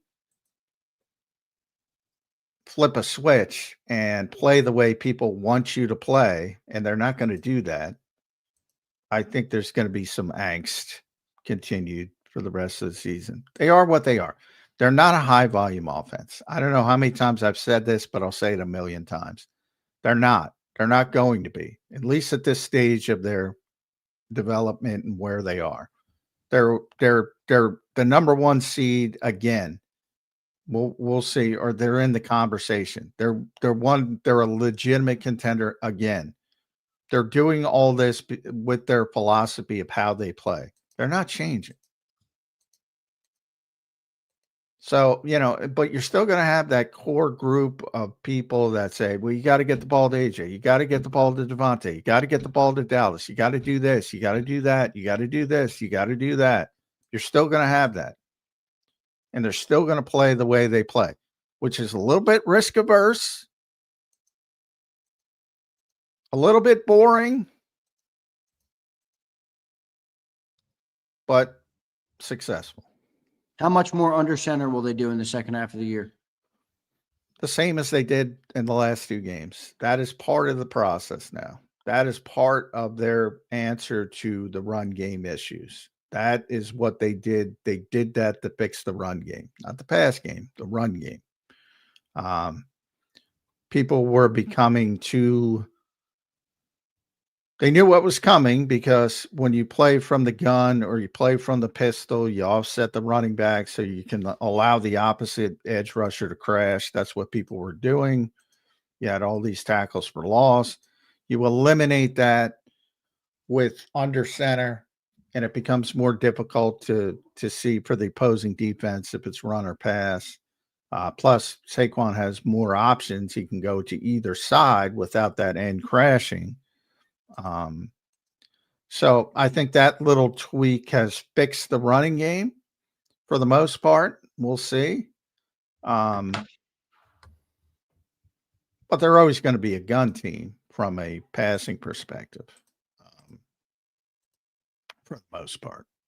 So they should have maybe made that switch earlier. I mean, I understand that it wasn't Jalen's favorite thing to do, or at least that's what was told, but now he's willing to do it. Oh, I mean, they're coming off. Probably could have pushed that needle earlier, John. Well, you're coming off a season, the best rushing season in franchise history, and one of the greatest rushing seasons of all time, or the greatest from a raw number standpoint, if you include the playoffs, the greatest rushing season of all time. So, I mean, if that's what you're coming off of, you're not changing until somebody forces you to change. Now, you can argue they should have changed in week 4 instead of week 7. And being an analytical team, they should have known that the challenges that come with coming off a running season like that. Well, I think they thought, yeah, bring it. We're going to be able to run the football anyway. And that, maybe that would have been the case with a healthy Landon Dickerson and a healthy Cam Jurgens. A lot of things factor into it. In fact, if players were in a vacuum and they were video game players and you had the same Cam Jurgens and Landon Dickerson, I'm sure they wouldn't, because I'm sure they would have run the ball effectively. And nobody would even know, because I think that had a bigger impact than anything else, the health of those 2 guys. So I can't really fault them from coming off of last season saying, we're going to run the ball like we ran it last season, stop it. And people, to opposition credit, they stopped it. And to the Eagles' credit, they adjusted. And now we'll see what the adjustment to the adjustment is. So you think the under center stuff was just to fix the run game? I mean, they did throw the ball well under center as well. Absolutely. Absolutely. The whole game plan going into Minnesota was run the football. Minnesota stopped it. Yeah, but is a byproduct of that being able to pass the ball more successfully out of the under Well, center? it Because was in that game. It was, but you can't. What happened in that game? And I talked about this with Jordan Mailata extensively. What happened in that game is Brian Flores, which you can pretty much throw it in the garbage because nobody else is going to do what he does. Literally, nobody else is going to do what he does. Yeah, Flores is So willing to die on his hill for sure. they had that, and it's interesting because that specific guy, he had the worst game plan in recorded history against the Eagles, and then he had like the best game plan this season against Detroit. He's a whack job. He's all over. He's like an EKG.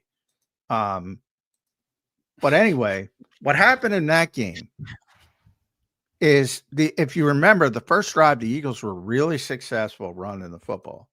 And Jordan, and this is Jordan told me, Jordan Mailata, he immediately shifted to 6-man fronts. And I looked at the game again, and sure enough, there they were. Jordan one line. Immediately shifted to 6-man fronts to stop the run game. And then to the Eagles' credit, Kevin Patullo gets a little credit. He's like, all right, you're gonna put 6 men up. I'm gonna throw the ball. I'm gonna play action. I'm gonna take shots. And it worked. Jaelan had the perfect pass. And Flores never came out of it. Yeah. But what I'm trying to say, and this is what I think fans don't understand. You can't translate that to the next game because the next coordinator is not going to do what he did. You're not going to be facing 6-man fronts all that time. Yeah, but I think it's the same. I don't think it's a misunderstanding from the fan base. I think it's the same approach you just said about why they didn't go under center for the first 4 weeks. So what? Bring it. No, I'll play my game and win. I'm saying the success standpoint, like because they did it in that game, they can do it that way. Oh yeah, you're certainly not going to be equally successful every single week and every single. That's what I'm talking about. My pushback and the thing that I hate is, and honestly, I'm surprised that more reporters haven't pushed on this more. But I get you guys have more information than I do. I'm not trying to tell you how to do your job, but. I've heard this thing of like Jalen doesn't like to be under center, and okay, some of the time I believe it, but now that they've needed to go under center, like Jalen's up at the podium, like, oh, I like being under center. It's like, did Jalen really not like being under center, or did they think he didn't like being under center? So they put us into an offense that they thought he would thrive in, and then once it didn't work anymore, Jalen was perfectly fine with going under center. Like Jalen's always said, I'm willing to do whatever it takes to win. Like. I don't really know if I buy the narrative that he was unwilling or didn't like going under center. Maybe he doesn't have a lot of experience doing it, but as a coaching staff, I think you got to get. I mean, look, John, they were not a good offense last year outside of Saquon. We talked about that extensively. They weren't in the first 6 weeks either. I think people get too caught up into like, what the media. Well, I'm not blaming only the media. I'm more just saying. I'm saying the coaching staff is my criticism is not of the media; it's of the coaching staff. It's not unwilling is not the right word. I think the right word is they're trying to accentuate his right words. I'm not using one word. They're trying to accentuate what Jalen does best. And again, this is something that is really across the league. It's not a Jalen Hurts issue. That's how quarterbacks are taught growing up. And when I say growing up, I mean from high school 7-on-7 ball forward. Yeah, college and throughout. Sure. That's their whole lives at this point. If you're a high level football, John, even the passers in college. Yeah, if you're a high level quarterback, that's your whole life. So yes, most coaching staffs and this coaching staff included try to play into those strengths now because it's not like the old days when you can practice 2-a-days and you can practice all off season and you could teach the guys new things. So they try to accentuate what they already did well. So I always say it could be any position. Well, can Grant Calcaterra line up at fullback? Of course he can line up at fullback. Anybody can line up. Can he block like a fullback? No, he can't. Can Jaelan Phillips move inside and rush the passer from inside? Yeah, the Dolphins were doing it with them. Is he better at it than the Eagles' interior pass rushers? No.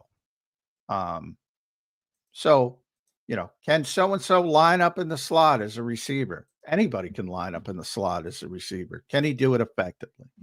Yeah, but Jalen has done it effectively, so I don't think those are perfect comps. Well, no, the comp is, I'm saying that's what you're doing as a coach. I'm not comping.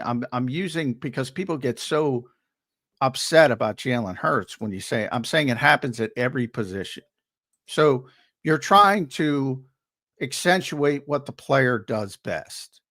In the Eagles' minds, yeah, he's a better gun quarterback. I think he is a better gun quarterback. Yeah, I think that's fair. But when things aren't working, that's where I think coaches have to be better. It's like, if things aren't working and we're the 30th ranked offense in football like they were early in the year, okay, we need to do something different. And it shouldn't have taken them until week 8 to do that. And then now the quarterback, who I was told the reason they wouldn't change was because of the quarterback, he's like, I'm good with it. So it's like, it's not a criticism of the media for me. It's a criticism of the coaching staff for being stuck in their way or stuck in what they believe should do. You're the Super Bowl champions. You're the best team in football last season. I mean, is it really that surprising that they didn't race to change? I mean, to me, that's not surprising at all. Well, Nick, I mean, remember, this is the same coach. He says you don't want to be the bottom 5 in anything, and they were a bottom 5 passing team. But Nick says a lot of things. There's difference between, and same with Jalen. Jalen says a lot of things. Nick says a lot of bullshit. They're not as open as, say, Vic. Vic, what do I talk about? If Vic tells you something, it's what he believes. That's not necessarily the case with Nick Sirianni or Jalen Hurts, to be honest. There's a lot of, in Nick's case, it's bullshit competitive advantage stuff. In Jalen's case, it's very brand oriented. He wants it, it is what it is. So I think there's a different, I used to always tell Jody all the time, these guys aren't under oath when they're talking to you. Yeah, no, I get that. And some guys are honest, painfully honest. Jordan Mailata, it's just can't not be honest. It's not in his modus operandi. Can't do it. Well, I mean, even if he wasn't being honest, don't you think an offensive-minded coach like Nick wouldn't be happy about being the bottom 5 passing team in the NFL? I mean, forget what he said for a second. Just if I'm a talk show host and I have the worst show or a bottom 5 show, I'd be like, yeah, I got to probably change some things. But from his standpoint, look, the same thing you use as a compliment to Jalen Hurts, and most people use as a compliment to Jalen Hurts. Well, it's all about winning. He won a Super Bowl. He's been to 2 Super Bowls. Yeah, that's fair. His goal is to win a football game. And he said that. And that's one honest thing that Nick says. If we got to win it, if we got to throw it 40 times, we'll throw it 40 times. We got to run it 40 times, we'll run it 40 times. Because he's trying to get over that finish line of winning a Super Bowl, winning a game. Forget about it, week to week. This week he's trying to beat Green Bay. Period. That's it. That's fair, and that makes sense when you factor in the success that he's had as a coach. I mean, I understand why he's not just going to jump ship. But that was my question: is it really that surprising to people that they didn't change? They didn't race to change after coming off the season they had. Like, that to me is the least surprising thing ever. They have a lot, and I've used that term. To me, John, it was more the unwillingness to even attempt it. Like, you saw some of the numbers in the first half of the year, like 2 plays under or whatever it was. Like, they were crazy, and it's just there's a tremendous, and I use that term all the time. There is a lot of hubris with this organization, and they think they're better than everybody else. Yeah, and that's not necessarily a bad thing. But it can be a stubborn thing. And when things aren't going well, maybe they should pull the trigger a little bit longer. But hey, you even see it from the fan base. Like I've heard it all this week. Green Bay's not that good. Green Bay's not that good. Green Bay's got the 8th ranked offense in the NFL, not the Eagles. Everybody thinks, how do you stop the Eagles are ranked 24th in offense? 24th. The Packers are ranked 8th. The Packers have the 5th ranked defense. The Eagles are ranked 23rd. Now, I'm just saying, there's some of that permeates, some of the same thing that permeates with the fan base permeates with the coaching staff. We're better. I think they're better than the Packers. That's fair. And their success record would tell you that they have every right to believe that, which I think is fair. And I think that's part of the problem, if you want to call it a problem. I don't even know if it's a problem, but I do think they're slow to do things. Maybe a little bit slow, but remember, they didn't use play action last year. Kellen Moore's a head coach because of what they did at the end of the season. And again, we all people know that say last year was, you had Saquon going on a rate. You say it all the time. Historic is historic for a reason. It doesn't happen every year. Well, exactly, but I'm saying that's what they're coming off of, and I'm not talking about the people who are going to say the dagger, but I'm not. They always did very small snippets of traditional play action, but they didn't do it consistently. They're doing it more consistently now. And it's still not going to be the heaviest part of their offense. And they did it to fix the running game. And the whole game plan going into Minnesota was about the running game, not the passing game. So they deserve credit for toggling in game there. And I got that from multiple players and multiple coaches, by the way. Not just one for people, multiple. So there's no doubt that was an example of in-game adjustments from an offensive coordinator that people haven't liked for whatever reason. I mean, Eric Dickerson, not the running back, the Eagles coach. He's one of the guys that is responsible for calling out personnel groupings that Kevin sees. So in that particular game against Minnesota, Brian Flores has come out the same way in every single game with base, and they only have 4 cornerbacks with their base defense every single game. That's how we started every single game. When they played the Eagles, they came out in nickel. And Eric Dickerson said, they're in nickel. And Kevin Petullo was like, they're in nickel? And he's like, oh shit, here we go. And it was basically flat out adjustments from snap one almost. Because the unscouted looks the Eagles get because of their success. Like that's what you do all week. You prepare. How do you prepare? You prepare by looking at the film of the team you're playing. And you try to figure out what their tendencies. What do they do? What do they do at the start of the game? What do they do on third down? This is all the preparation. And you get into the game, and on play one, they do something they haven't done all season. That's football. And the Eagles get more of it than anybody else because of their success. And they're going to continue to get it. And they'll get it now that they put this on film. Now it's on film. So they will get stuff now that they didn't get before because they put under center and play action on film. And it will begin to change. And again, the adjustment to the adjustment. It's a big 11-person chess game on both sides of the football. So do you think this, real quick, just to wrap this up, John, we have some breaking news I want to get to here. Sad breaking news, but Do you expect the offense then to look different here in the second half of the year with more under center stuff, with more like consistently? Do you think this is going to be the new approach coming off of what they've done to be so successful the last couple of years because the league has evolved, because the league has maybe caught up to what they were doing a little bit, because the offensive line might not be as dominant this year? Do you think this is the mark of the change and they will look a little different offensively coming out of the bye here? Well, I think you saw the changes. I think you saw the changes before the bye. So no, but they'll continue them in your eyes, yes, or at least that's yes, your expectation. Okay. Yes. And there will be, again, there'll still be a predominant gun team, but I think now that was the fix to the running game, which is what they wanted to fix. It's worked. So until somebody stops it, I think you're going to see a similar mindset, and it could change. It'll tweak a little bit from opponent to opponent. Again, this is a very good defense.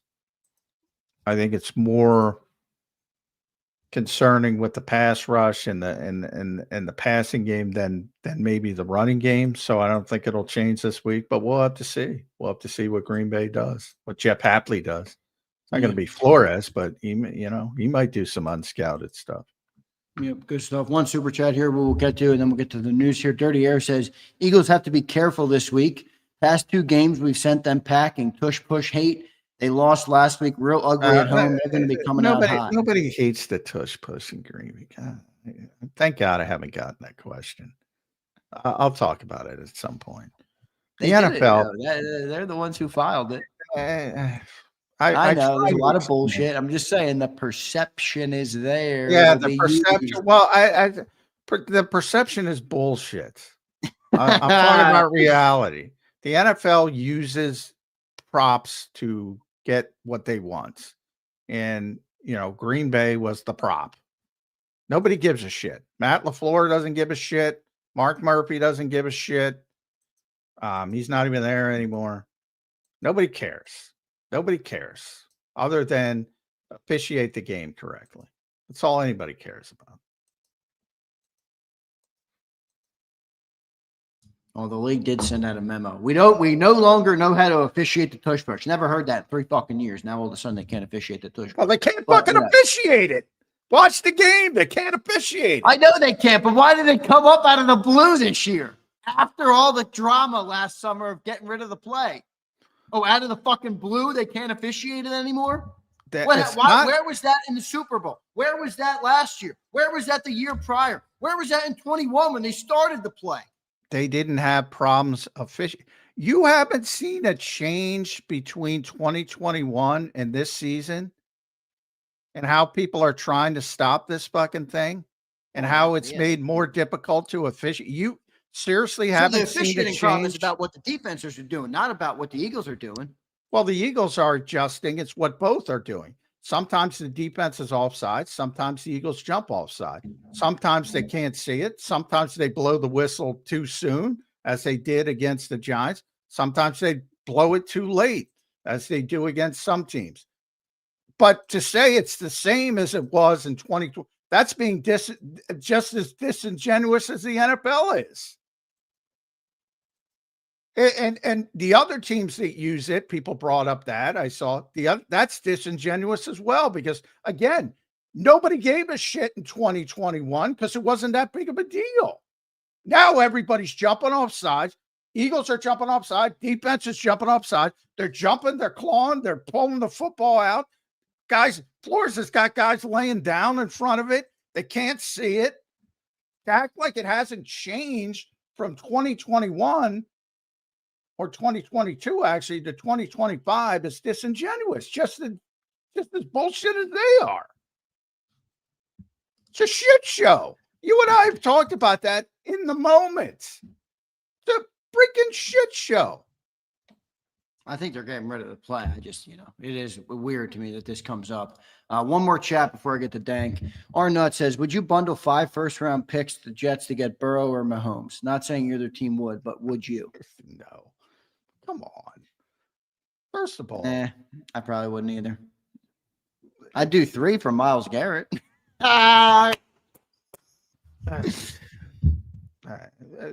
First of all, nobody's trading Joe Burrow or Patrick Mahomes. So, Well, he does say that in the chat. I think it's just a fun question, Yeah.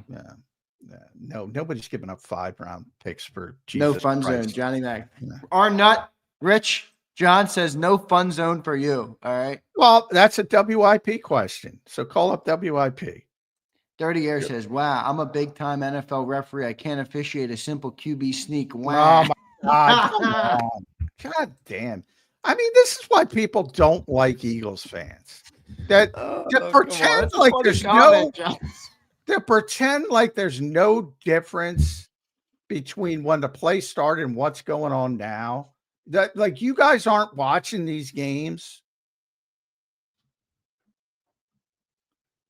You guys think there hasn't been a shift in their inability to officiate this stupid play, which, by the way, as I said from day one, it's not the reason why the Eagles are successful. They won't be less successful. In fact, if they shifted, they'd be more successful. Talk about not shifting. Take advantage of everybody overloading. Take advantage of it. Spread the field out. Let Jalen do it by himself. It would be more successful. Boy, nothing. I can't believe I went down this route. This play sucks. Get rid of it, and the Eagles will be more successful. How about that? And you'll all be happy. Oh, let's hope.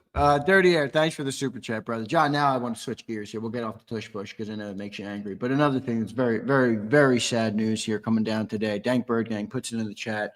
Dallas second-year defensive end Marshawn Nealon dead at 24. He recovered a touchdown off a blocked punt on Monday night. That was 3 days ago, everybody. He was a second-round draft pick, I believe, in last year's NFL draft or the 2024 NFL draft.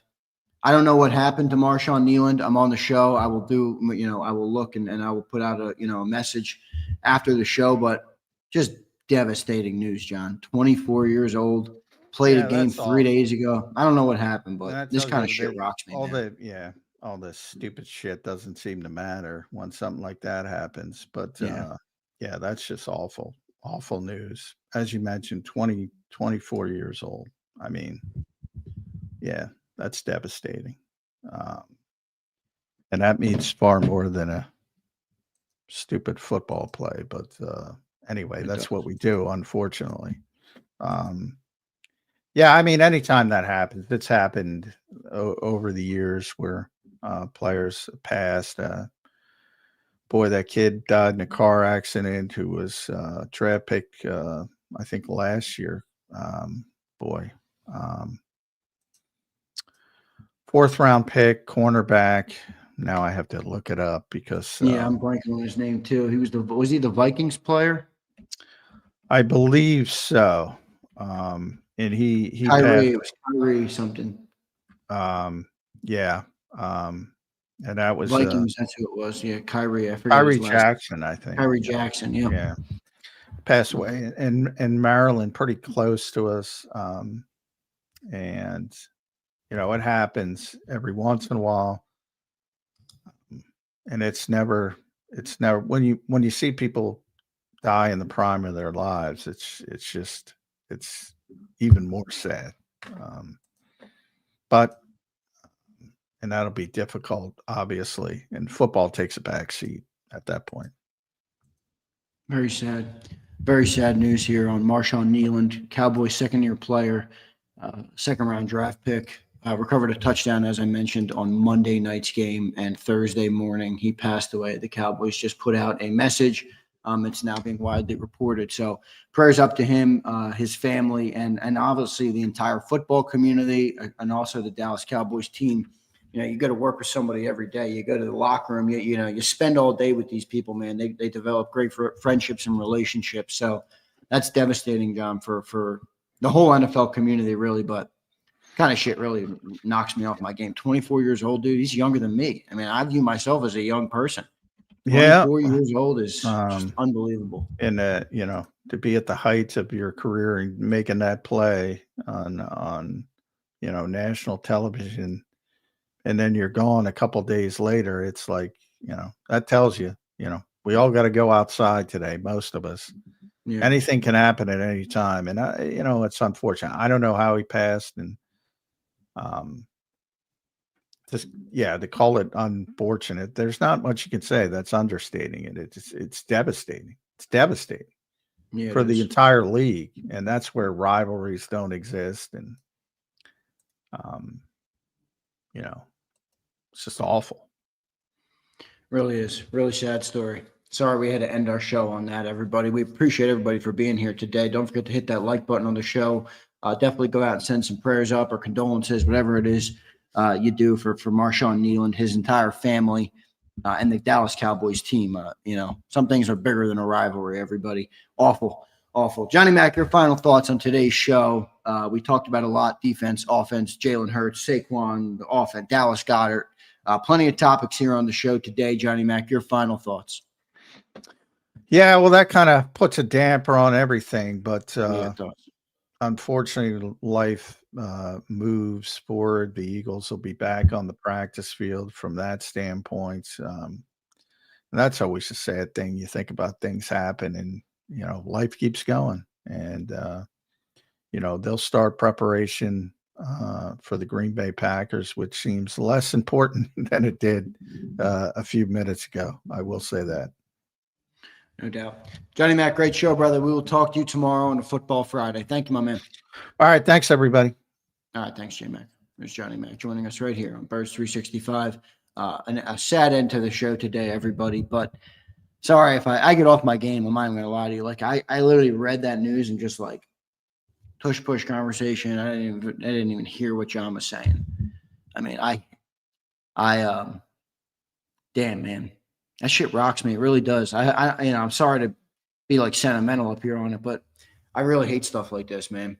We talk about football, we debate with football, we joke back and forth with, rivalries and fandoms and this game that we all love and that we all, spend so much time consuming. And then something like this happens and you're just like, at the end of the day, man, none of it really fucking matters. Not the Super Bowls, not the win. None of it really fucking matters. And this is why I always say this. My dad used to tell me this when I was a kid. Athletes are people who play games for a living. I'll say that again. They're people who play games for a living. The people are important. The games are not. All right? And I think that's more true. That's true every day. But when something like that happens, man, you see it, and it's true on a day like today. So rest in peace to Marshawn Kneeland. Again, I don't know what happened, but just very sad story, man. It's a very sad story. Almost to the point where I don't even know how much Zander time I'm going to do today. It's just sad. 24 years old and passes away like that. Recovered a touchdown on national television just 3 days ago. Brutal, man. Brutal. So young. So much in front of him. I got to stop reading about it. Shit gets to me. I hate that, man. I'm 27. I view myself as a young man and a young person. Maybe I'm not. Maybe I'm getting older. But, that shit is very sad. Very sad, the passing of Marshawn Kneeland. Prayers up to him and his family and the entire Dallas Cowboys community, the entire football community. Damn. That's fucking crazy, man. That really is. Fucking crazy. So, very sad story. Very sad story. I appreciate everybody for being here today, man. We had a good show today. A lot of good conversation today. But again, something like this happens, and it almost feels like, does any of it fucking matter? Seriously? I mean, again, I remind everybody this all the time, and sometimes I'm an asshole up here too when I talk to people or when I push back on people who disagree, and I can be a jerk off. But at the end of the day, man, none of this stuff really matters. I always say it. We don't cover a consequential game. We're not fans of a consequential thing. We're really not. And the people are far more important in this business, in this industry, and everything, than any of these games, dude. They really are. I know we love to watch. I know we love when the Eagles win, and we love when they get a Super Bowl and all these things, but none of it's more important than the human beings. I swear. Very sad, very sad. But I appreciate all you guys, man. I'm going to check out of here today. No Xander time today. I'll be back in the studio for tomorrow's show. So maybe we'll do a little Football Friday giveaway tomorrow, maybe some JAKIB merch or something. But I'm sad, man. I'm sad. I'm sad for Marshawn Neal. I'm sad for his family. I'm sad for the Dallas Cowboys community. I'm sad for my buddy. I'll be sending Mark Holmes a text today. Not that, he knew Marshawn personally, but shit, I mean, sometimes you feel like an attachment to these players. Like, I cover them every day. Like, every day I wake up, some people are electricians, some people are carpenters, some people work at a desk job, some people are baristas, some people are a truck driver, some people are a UPS guy. I wake up every day and my first order of business is like reading about these players, getting the up-to-date news, reading about what they're doing, what the stats are, what they do on the football field, what their accomplishments are as men and as players. You kind of like build almost like a superficial relationship with them in a way. Not that they know me, but almost feels like I know them, And you lose somebody like that. It's just like I don't want to compare it to what we would lose, but the guy was a second-round draft pick last year. He was a second-round draft pick last fucking year, guys. I mean, that's fucking brutal, man. I am devastated to hear the passing of Marshawn Neal. Keep him in your prayers, man. Keep his family in your prayers. Appreciate all you guys. Love you, man. Hit that like button. See you next time, everybody. You've been listening to Birds 365, the destination for the passionate Eagles football fan who bleeds green. If it's Eagles football, we're talking about it. Debate inside the locker room and guests that are some of the greatest football minds from around the region. We hope you enjoyed the show. We know you've been listening to Birds 365, the destination for the passionate Eagles football fan who bleeds green. If it's Eagles football, we're talking about it. Debate inside the locker room and guests that are some of the greatest football minds from around the region. We hope you enjoyed the show. We know we had a blast. Make sure to like, comment, and subscribe, and we'll be back soon. But in the meantime, hook up with us on social media at JAKIB Sports. See you next time on Birds 365.